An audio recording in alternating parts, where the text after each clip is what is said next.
Learners are finding refuge and more inside the new Teachers Lounge. It's an updated comedy drama written by local playwright and journalist Ursula Battle and Rose Ham, one of the actresses in the play. They talked to me about this new local production that's coming to town soon. Good morning, ladies. Good morning. Okay, the new Teachers Lounge. What's going on in this Teachers Lounge?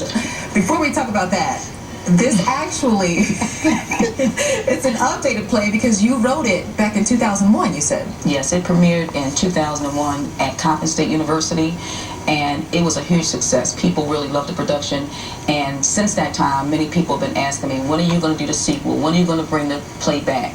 So an opportunity came to me last year to take a play to the Downtown Cultural Arts Center. So at that particular time, I decided to update the Teachers Lounge. And quite honestly, a lot has changed in the arena of education since 2001. So the rewrite gave me an opportunity to incorporate some of those issues that teachers are dealing with now in the classroom. Why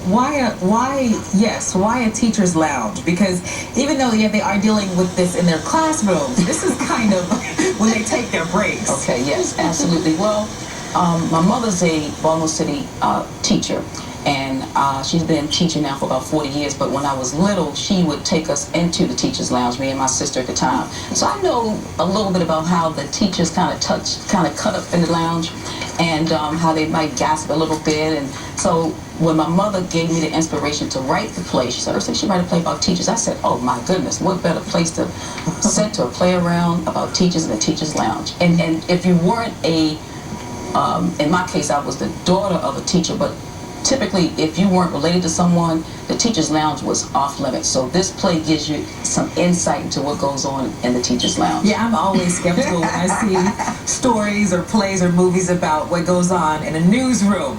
So, because I know what goes on in a newsroom. So what kind of response are you getting from teachers who know what goes on in a Teachers Lounge? Well, it has been positive. It's been overwhelming because although it's a comedy, in terms of things that happen in the lounge, the play also touches on the serious aspects of what teachers deal with on a daily basis, but those issues mirror real life. It touches on health. There's a teacher that's dealing with the challenge of believing that she has breast cancer. It touches on esteem. There's one teacher who eats a lot and is dealing with esteem issues. It deals with romance. There's a little secret romance going on at the school between the two teachers. They're trying to keep it away from the other teachers. There's another teacher who's very beautiful on the outside, but inwardly she's dealing with esteem issues because of a past heartbreak that she had in a relationship. So these issues are really real life issues. And there's another teacher that deals with finances in the play in terms of some of his challenges. That's the I guess I could say the flamboyantly gay teacher in the play that deals with some challenges as far as managing his money. Right. So there's a lot of real life issues in this play. And Ms. Ham, you are a principal turned actor, or maybe you're just one and the same. Tell me about your character. Who do you play?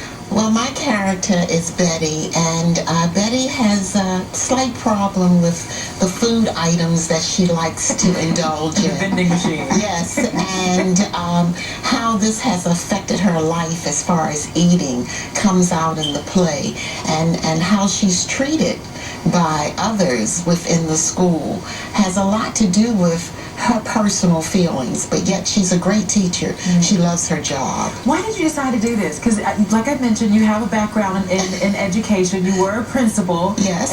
And now you're pretending to be a teacher.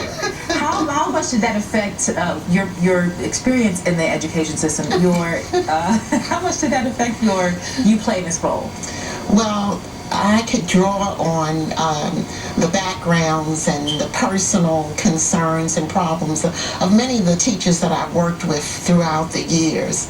And being a protege of Ursula Battle, I've always admired her ability to write and produce wonderful plays. So what I bring to the table is the sincerity about the part in reference to how teachers' lives really are. And sometimes we never get to understand what they go through from day to day outside of the classroom. Yeah, so you're glad you updated it, Ursula? I'm glad I updated it. And, you know, the other thing I would add, too, is that there's a character in this play, and it's the vice principal. She is always antagonizing the teachers. She is just always on them. She's a bully. She's nasty. She represents the person that people may deal with in a workplace, even if you're not in a school, that is just a terrible boss in terms of how they treat you. But on a more serious note, there's a reason as to why she is the way she is. There's some psychological things going on with her. So although people say she's just plain crazy and nasty, the reality of it is that it's something that she dealt with in her personal life as a child that made her that way. So the play also gives people an opportunity to just think and maybe be more understanding of people, no matter how nasty they are, that they may be dealing with some deep-seated issues that we may not know about. Right. So it's also a very powerful piece as well. Which means that we have to go and see it. Have to see go how and see all it. of this turns out. Have to go and see it. Yes. All right. Thanks for joining me. It's good seeing you again, Ursula. Thank you. Ms. Ham, thanks for joining me. Thank you. It's a pleasure. Thanks for having me. You can see the new Teachers Lounge on March 22nd and 23rd at the Randallstown Community Center. For tickets, call 443-531-4787 or go to battlestageplays.com.